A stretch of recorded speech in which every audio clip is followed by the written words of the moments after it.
aimé cette vidéo, donc je l'ai fait.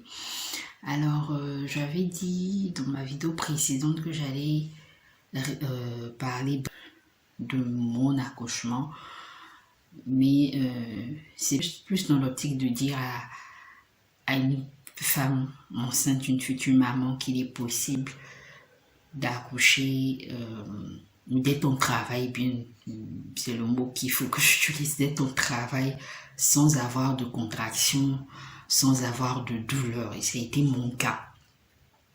Alors, je crois, je sais pas, l'avant-dernière vidéo, j'étais hospitalisée et je vous l'ai dit que j'étais hospitalisée depuis le 1er janvier. Et c'est finalement le 6 que j'ai donné naissance à ma fille. Je suis restée hospitalisée tout ce temps-là parce que le 1er janvier, on s'est rendu compte que mon col est ouvert à 4. Non pas les 4 doigts, voilà, donc mon col est ouvert à 4 doigts. Alors que je suis à 33 semaines de grossesse, donc c'est un prématuré du coup. Et pour cela, j'ai été évacuée dans un centre hospitalier de mon pays, voilà. Et comment ça s'est passé? C'est que j'ai découvert une tache de sang, voilà, sur mon dessous. Et ça a attiré mon attention, même si ça m'a pas vraiment inquiété, mais ça a attiré mon attention. Et vu que j'étais avec le papa, je suis allée le voir. Je lui ai dit, écoute, je partais me laver, voilà ce que j'ai constaté. Donc, je vais aller me laver rapidement, on va partir à l'hôpital voir. En même temps, chose curieuse, j'avais dit à mon médecin en début de mois de décembre, quand je suis partie pour ma consultation prénatale, que le mois prochain, j'allais prendre son numéro personnel. Comme ça, s'il y a une situation, j'allais l'appeler. Et quand je finis de dire ça, lui, il a mentionné son numéro personnel dans le carnet. Sur place, là, en même temps. Et donc, du coup, ça m'a servi. On n'est plus au prochain rendez-vous que je suis obligée d'utiliser son numéro. Donc, je l'ai appelé pour lui demander, voici ce que j'ai constaté. Et que je voudrais aller à l'hôpital où il me reçoit d'habitude. Donc, quelle est la conduite à tenir? Il me dit non, que il n'est pas là-bas. Il est plutôt dans un autre hôpital. Si je peux venir là-bas, je viens. Quand je lui dis, ok, je peux, c'est pas loin, c'est pas si loin que ça. Donc, je m'en vais là-bas. C'est là qu'il se rend compte qu'en fait, mon col est ouvert à 4. Alors que je n'ai aucune contraction, je n'ai aucune douleur et mon col est ouvert.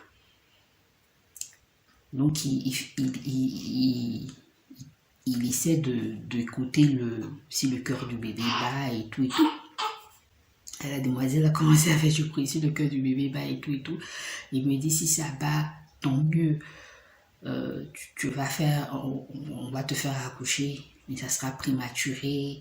Et donc, on va la mettre sous couveuse. Mais chez nous, là où il me recevait, là, il n'avait pas de couveuse. Donc, il fallait qu'on m'évacue au CHU. Là-bas, au moins, il y a un pédiatre, il y a un problème, il y a un service pédiatrie, il y a la couveuse et tout pour en gérer et le coût sera raisonnable. Par contre, s'il écoute que le cœur ne bat pas ou voilà, c'est que c'est pas bon. Donc, il y a un tube, une pompe pour écouter là, qu'on retrouve chez les anciennes sages-femmes. Je connais pas le nom, il n'entend rien. Donc, il va chercher la machine, il vient, il entend le cœur du bébé battre avec un autre bruit en fond. Il me dit, bon, Dieu merci, le cœur, là, j'entends le cœur de l'enfant et tout, donc, il n'y a pas de souci. On va te faire un papier pour qu'on puisse t'évacuer au CHU pour accouchement prématuré imminent. Donc, il fait le papier, on me met dans l'ambulance. Et je me retrouve au CHU, j'arrive là-bas, on fait ce qu'il y a à faire, et aussi ils font le constat et tout. Donc on me met en salle d'accouchement et on me dit, tu as des douleurs? Je dis non. Tu as des contractions? Non. Ok, donc vu que j'ai l'hypertension qui a été déclarée je crois en 2020, quelque part au milieu de 2020, sur l'ancienne grossesse là. Donc, on me met sous surveillance d'accouchement par voie basse prématurée, mais avec hypertension. Donc, on me surveille. Je reste là. Dieu merci. Il y a un personnel soignant accueillant. J'avais fait ma prière, Seigneur, pardon. Il faut me précéder parce que là, les CHU, c'est quelque chose psychologiquement, j'aime pas. Donc, je fais ma prière, Seigneur, précède-nous là-bas. En tout cas, permet qu'il y ait un personnel soignant, accueillant, réceptif et tout et tout. Donc, Dieu merci, j'arrive, j'ai ce personnel soignant-là, qui est vraiment réceptif, qui accueille, sage-femme, fille de salle, médecin, tout le monde est top. Donc, on est couché là. Et j'arrive, dès qu'on me met dans la salle, puisque c'est une salle de 2 lits, il y a une deuxième patiente qui vient, elle est sur le point d'accoucher, mais malheureusement pour elle, l'enfant venait en siège, donc il venait avec les 2 pieds. Donc quand le médecin voit ça, il dit, vu que moi j'ai l'hypertension, pour ne pas être stressée, pour ne pas que ma tension monte, il faut qu'on me déplace, parce que l'hôtel est en train de crier, donc il faut qu'on me déplace. Donc on me met dans une autre pièce avec une autre patiente aussi qui est couchée, mais qui n'a pas de douleur, je ne sais pas elle pourquoi elle était là, mais je crois que c'est une histoire de grossesse aussi. Donc on reste là-bas, il dit bon, vu que vous n'êtes pas encore prête à accoucher, on va éteindre les lumières, vous allez dormir. Ça m'a fait bizarre ça, cette phrase-là, mais je crois que vraiment, il était gentil quoi. Donc on dort jusqu'à une certaine heure. Moi je ne suis pas encore en travail, j'ai pas de douleur et tout, mais il y a des personnes qui viennent, on a besoin d'espace pour les faire accoucher. Donc on me remonte dans une autre salle. Dans une chambre d'hospitalisation, donc je suis là-bas. Donc c'est comme ça que je me suis retrouvée être hospitalisée et être couchée là-bas, sans douleur, sans contraction, rien. On est là jusqu'à ce que je passe à 5 doigts, 0 douleur, 0 contraction. Le col est toujours ouvert. Je crois le 5e jour, non, le 4e jour, j'ai perdu les os, mais il n'y a aucune contraction, aucune douleur. Et finalement, 6e jour, c'est l'accouchement. Mais là encore, j'ai pas de contraction, j'ai pas de douleur. Je sais que j'ai autour de 15 heures par là, j'ai commencé à me sentir pas trop bien.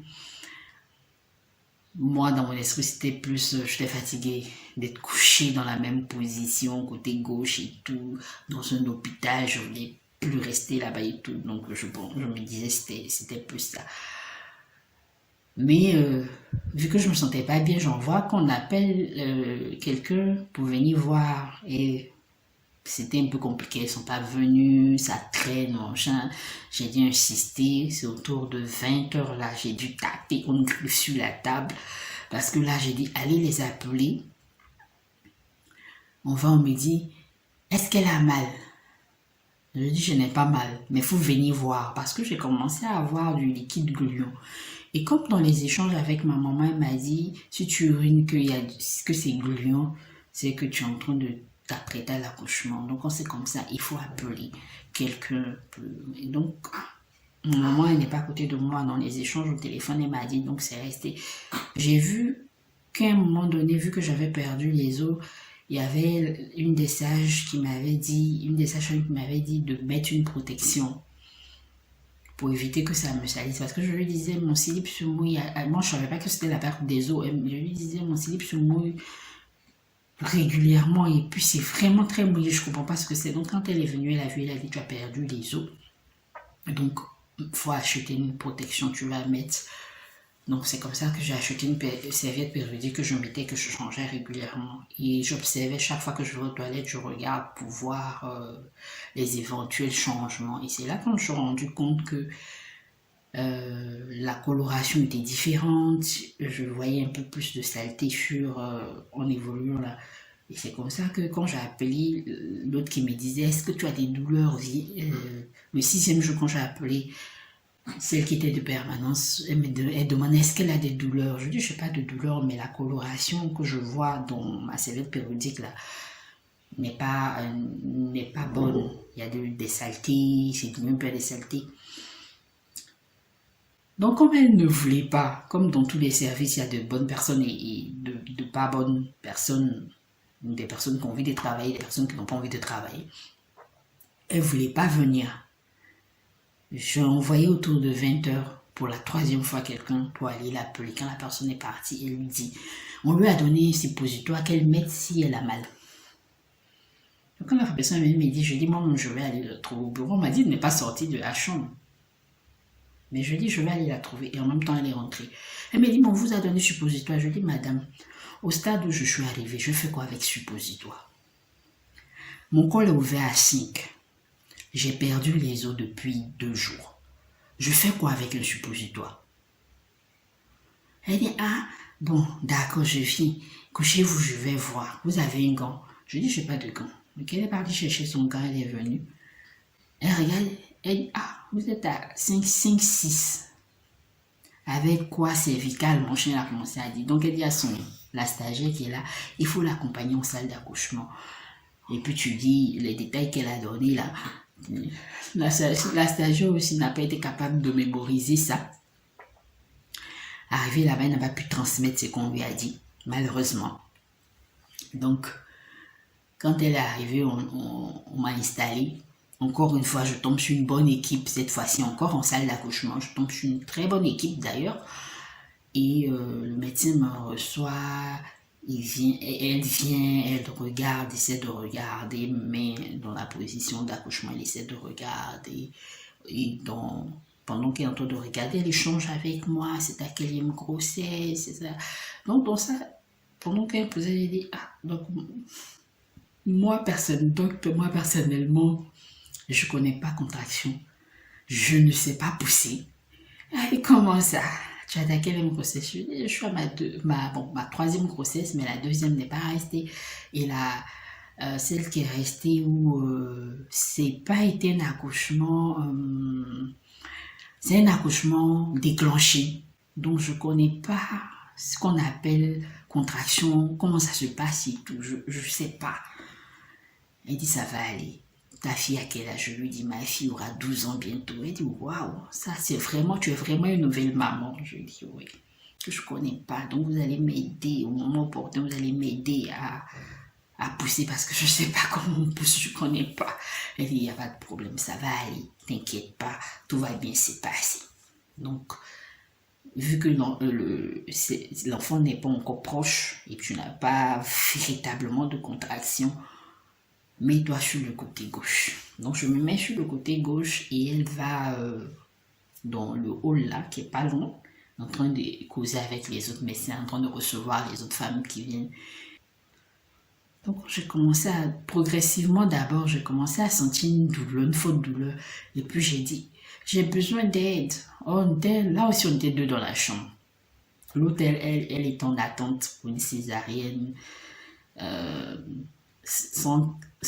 n'est pas venue avec des papiers et tout. Donc quand la même dame elle est rentrée, qui dit qu'elle a besoin d'aide. Je dis c'est moi. Elle dit il y a quoi? Je dis ça fait mal. Ça fait mal. Elle me dit il y a quoi? En même temps, pendant qu'on est en train de parler, la sage de service, la sage-femme de service est rentrée en même temps. Elle dit qu'est-ce qui se passe? Je dis c'est faux. Et puis la douleur s'est intensifiée d'une manière là. J'ai dit où le bébé est là? Elle dit comment ça? Donc elle se précipite, elle vient. Mets-toi sur le dos. Je dis, je ne peux pas me tourner. Si vous ne m'aidez pas, je ne peux pas me tourner. Donc, le médecin, là, qui m'attrape une main pour que je puisse me retourner. Donc, elle me maintient par la main pour que je puisse me retourner. Avec beaucoup de difficultés. Au moment où j'essayais de me retourner, elles se sont rendues compte que la tête de l'enfant est là. Pendant que la sage me disait, écarte tes jambes, elles se sont rendues compte que la tête, elle dit, tourne-toi, mets-toi correctement sur le dos. Que l'enfant est déjà là. Il faut pousser. Je dis, je ne peux pas pousser. Je ne sais pas pousser. Aidez-moi. Je ne veux pas perdre cet enfant. Le médecin m'a dit, enlève ces paroles négatives-là de ta bouche. Non, arrête ça, ne dis pas les choses comme ça. Dans ta situation actuelle, là, n'appelle pas le malheur sur toi. Donc, pendant que la sage fait le travail, le médecin fait le travail psychologique ici. Et Dieu merci, en quelques minutes là, l'enfant est venu au monde et m'a mis l'enfant sur la poitrine et a dit, tu as vu, tu peux faire. Donc ne dis pas les choses. Non, je ne peux pas, ne dis pas. Donc je remercie mon Seigneur pendant que l'enfant était sur ma poitrine. Merci Seigneur, merci Seigneur, merci Seigneur. Autant de merci que je pouvais lui dire, je lui ai dit. Parce que sur cette grossesse-là, franchement, je me suis assise et je lui ai parlé. Seigneur, franchement, il faut que tu interviennes. Sans oublier la Vierge Marie à qui j'ai confié ma grossesse. Je me suis confiée parce que je voulais de cet enfant-là et je voulais pas que quelque chose entrave, quoi. Donc vraiment, je suis arrivée en salle de couche à 20h23. À 20h28, mon enfant était né. Elle a pleuré, contrairement à sa soeur qui n'a pas pleuré dès qu'elle est née. Elle a attendu quelques minutes ou quelques secondes avant de pleurer. Elle a pleuré dès qu'elle est sortie. Et voilà, quoi, c'est comme ça que ça s'est passé. Donc, c'est pour dire, avec cette vidéo, c'est pour dire, n'attendez pas d'avoir des contractions. Comme on le lit sur Internet, dans les documents. Même mon accouchement, là, je suis pris, celles qui étaient restées en salle au premier, là. Celle qui me disait, on lui a donné suppositoire. Quand on est venu leur dire que j'ai accouché, elle dit, attends, tout à l'heure, elle est partie, elle a accouché. On dit, oui, elle a accouché. Donc, c'est pour dire, n'attendez pas les contractions, n'attendez pas les douleurs. Fiez-vous à votre intuition, fiez-vous à ce que vous ressentez. Parce que si vous voulez attendre, si je voulais attendre d'avoir de vraies contractions, j'allais accoucher dans la chambre. Et je ne sais pas ce qui allait se passer. Vu que la chambre est au premier et la salle d'accouchement est au rez-de-chaussée, donc je ne sais pas ce qui allait se passer. Même s'il y a l'ascenseur, je ne sais pas ce qui allait se passer. Donc vraiment, n'attendez pas les contractions. Chaque enfant vient à sa façon et chaque douleur vient différemment. Moi, dès que j'ai eu la forte contraction, j'ai accouché en même temps. J'ai pas eu ces contractions, on dit tu as contraction 5 minutes. Tu as une pause de combien de minutes, mais si tu as contraction, je sais pas combien de minutes on le lit dans les nombreux documents. Après, tu as une pause. Après, pendant 1 heure, si tu vois que c'est comme ça que ça se passe, ça veut dire que tu en travailles. Ne vous fiez pas seulement à ça, parce qu'on sait jamais. Donc voilà quoi, cette vidéo là pour vraiment vous encourager, future maman, chaque enfant vient à sa façon, chaque enfant vient avec sa spécificité, chaque grossesse vient avec sa spécificité. Donc ne restons pas dans le formel ou le traditionnel qu'on dit là, parce que si moi je restais dans ça, ça allait être compliqué pour moi. Franchement, merci Seigneur pour tout. Maman Marie, merci pour tout. Dis sur ce, prenez soin de vous. Gros bisous. Beaucoup de courage aux femmes enceintes. Et puis, félicitations à celles qui ont donné naissance. Et puis, beaucoup de courage à celles qui sont en cours, qui vont bientôt donner naissance. Que le Seigneur vous assiste, vous protège et vous fasse sourire, rire de joie. Mettre la joie dans votre cœur, dans votre couple.